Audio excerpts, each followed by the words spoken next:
the Lagos State government has disclosed that an estimated 160,000 residents are currently living with the human immunodeficiency virus, HIV. The Lagos State AIDS Control Agency made this known during its World AIDS Day 2025 press briefing held on Thursday. Presenting the state's progress report before journalists, the Chief Executive Officer of the agency, Dr. Folakemi Animashaun, said the figures reflect the latest estimates from January to September 2025. According to Dr. Animashaun, this year's theme, Overcoming Disruptions, Sustaining Nigeria's HIV Response, mirrors the realities faced in Lagos, especially following the stop work order issued by the United States government, which disrupted community-level HIV interventions.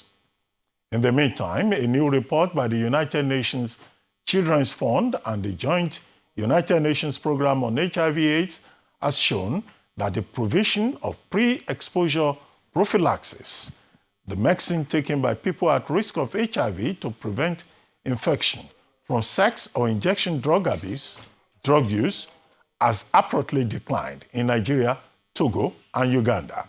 The report titled "The Future is on the Line: Cost of Inaction on HIV for Children" presents new modeling by UNAIDS, UNICEF, and Avenue Health on the potential impact of a 50% reduction in intervention coverage, a plausible outcome if current funding cuts and related disruptions continue.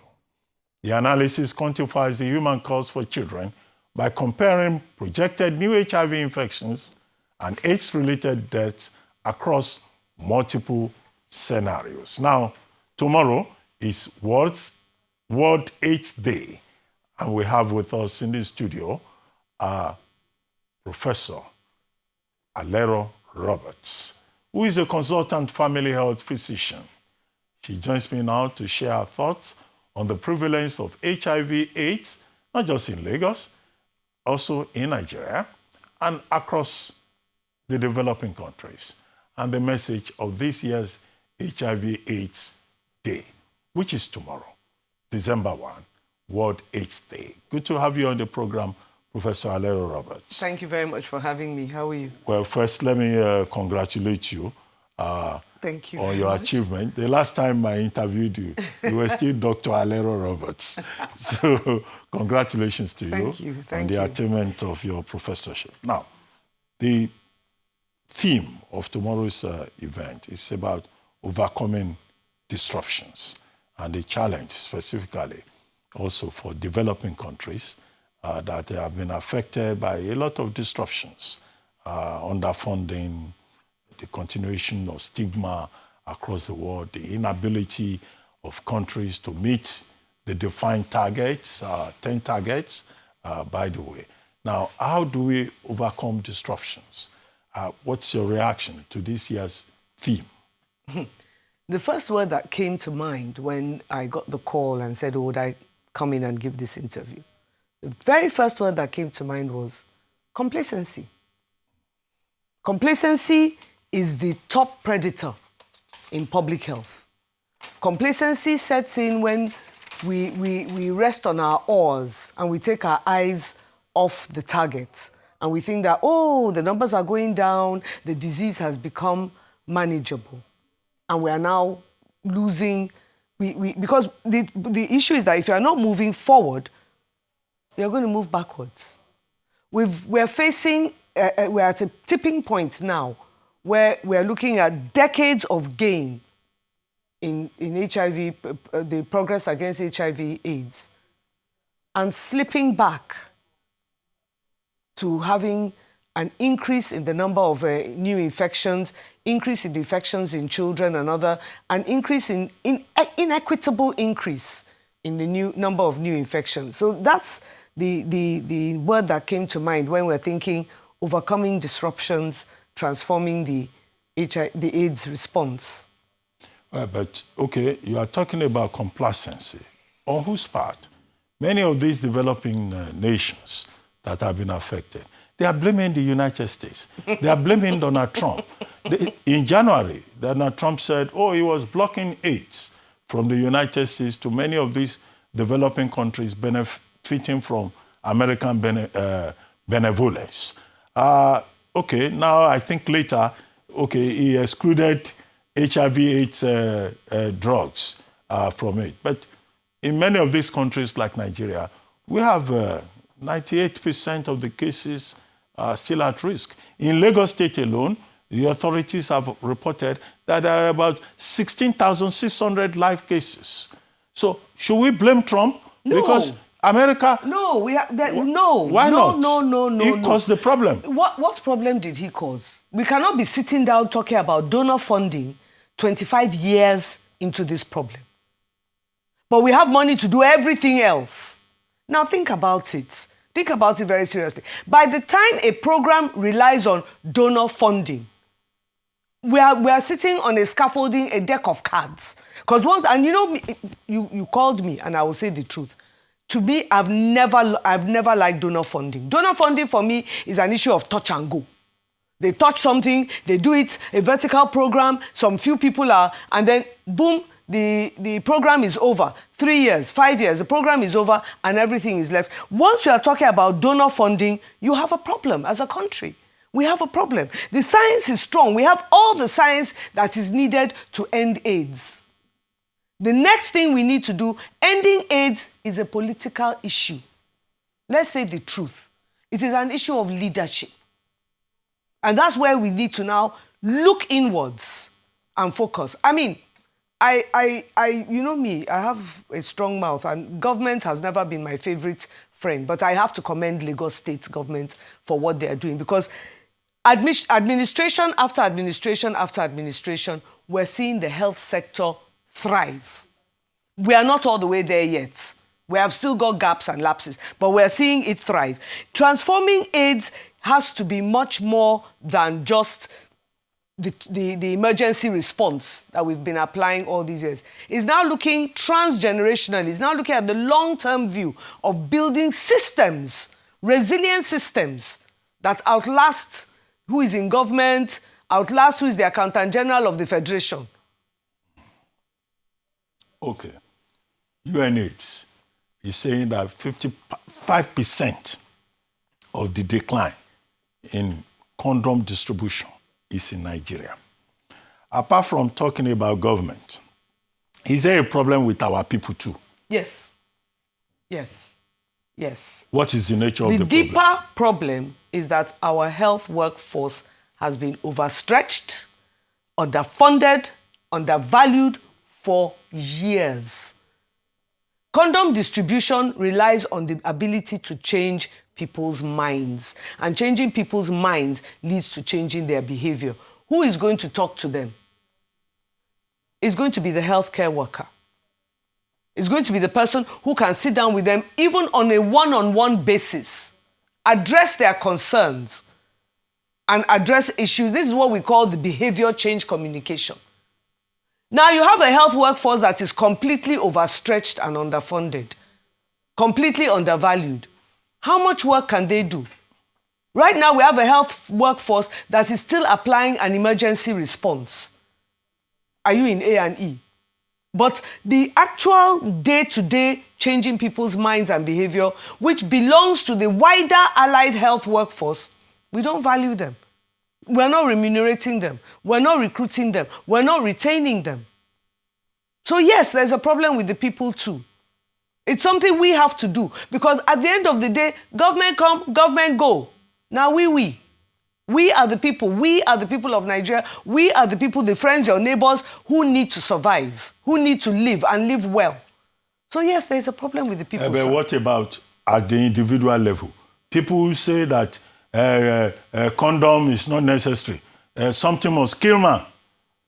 True. There's a cultural attitude. There is a cultural attitude. I too, I happen to hold that belief. Something has to kill somebody because it is true. As a doctor. So something has to kill somebody. And as a doctor, I'm also saying that, well, do I really want to teach you about condom distribution? You need to get sick so I can make money. You understand what I'm saying? So yes, that one will always be there. But let's look at the, because I have and I'm sure a lot of people have a passion for the voiceless and the powerless.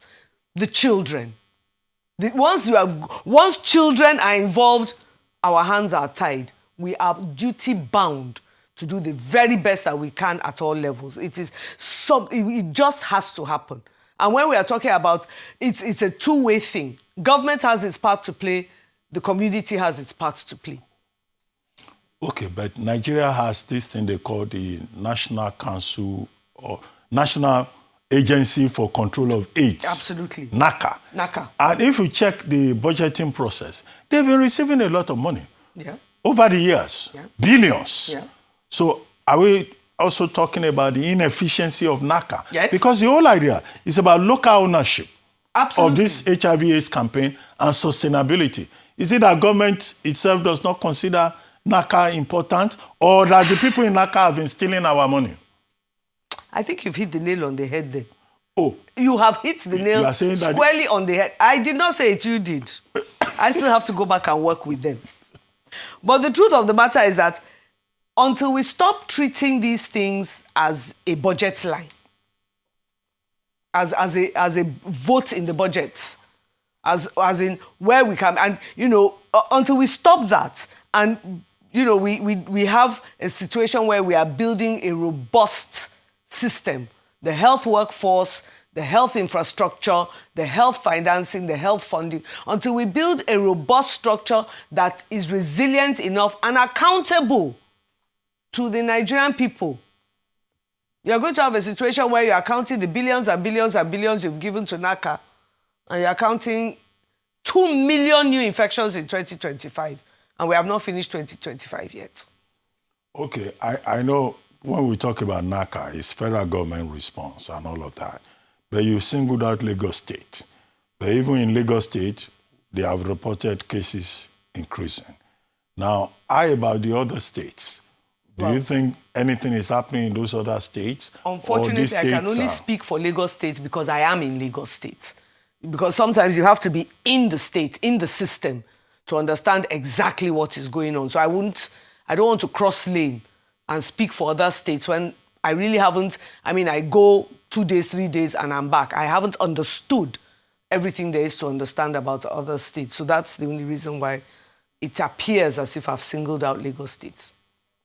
Okay, but tomorrow is World AIDS Day. Yes. What will you be saying to the various stakeholders, either state, individual, community, or the federal government?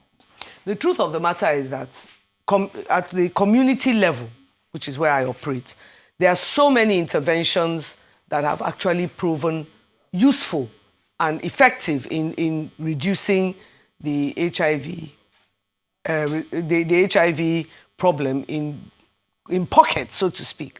Testing has improved, prevention has improved, counseling has improved. But when you've got those situations, when you've got those pockets of success, nobody is celebrating it, nobody is coalescing it into a larger whole and bringing it to the fore to say, oh, this is working, this social network is working, then people sort of think, well, what's the point?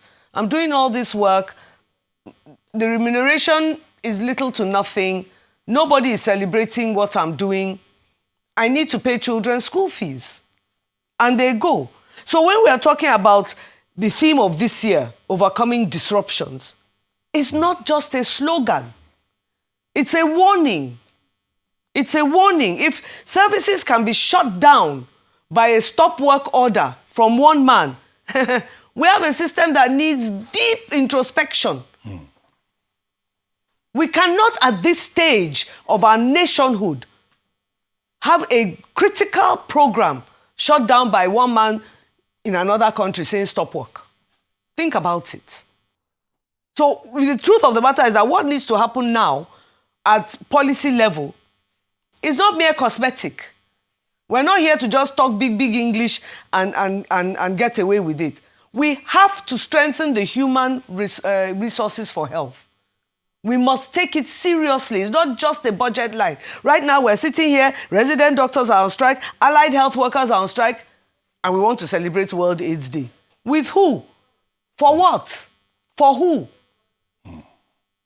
Think about it. Right now, you see me coming from work and going to work. I have a patient in Island Maternity Hospital right now. And the reason why I'm running up and down like this, doctors are on strike, officially.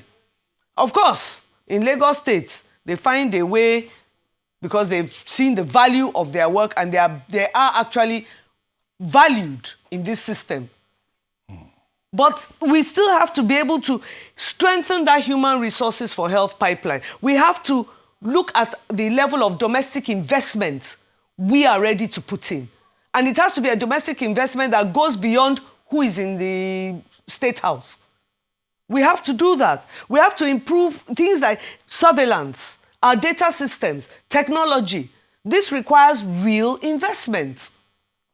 The reason that we are being a bit cagey about it is that with that kind of investment in technology, there's more transparency and accountability. And of course, there are certain rats and pythons in the system that don't want that. Am I being troublesome? No, please go ahead. Sure? And, you said, that statement you made, something has to kill somebody, is actually indicative of a deeper level of stigma. People are at a stage where, they are happy to say, oh, I have malaria. I have something, I have a headache. But people get very, very nervous about the thought that they might have HIV. And then that's when you come up with it. So that issue of stigma, we need to deal with it. We need to be able to change the narrative so that people then realize that, look, right now, the best thing you can do about any chronic problem, HIV included, is come out and say, hey, I have a problem, I need medication. The truth of the matter is the virus has not slowed down. The disruptions have, but the virus has not slowed down, and our response has to be stronger. For the individual, are you telling our men to start wearing condoms? Those who say something... Know your HIV status. Okay. That's number one. ABC, abstinence. This habit of touch and go, you have a steady partner. I'm not even going to specify gender, even though as a Christian I should. You have a steady partner, stay with your steady partner. B, behavior. And that is where, that mental thing comes in. Know your status. Know what you're doing. C, condom. If you must go outside and play away game, please, it is cheaper and better for you to wear a condom. And I'm told, I have no personal experience of this, I'm told that they are actually condoms that can be very sensitive. So what I'm trying to say is that there's no reason not to wear a condom. If you're a horse rider, there really is no difference between buying, riding bareback or riding with a proper saddle. Do you understand what I'm saying? I'm lost. Okay. As a young man, horse riders, I don't understand. The horse riders will terminology. understand. People who ride the polo riders will understand that. But the truth of the matter is that if you're not with a steady partner who you are faithful to, then please wear a condom. Well, on that note, I'd like to thank you very much, Professor Alero Roberts, as we look forward to the commemoration of the World AIDS Day tomorrow.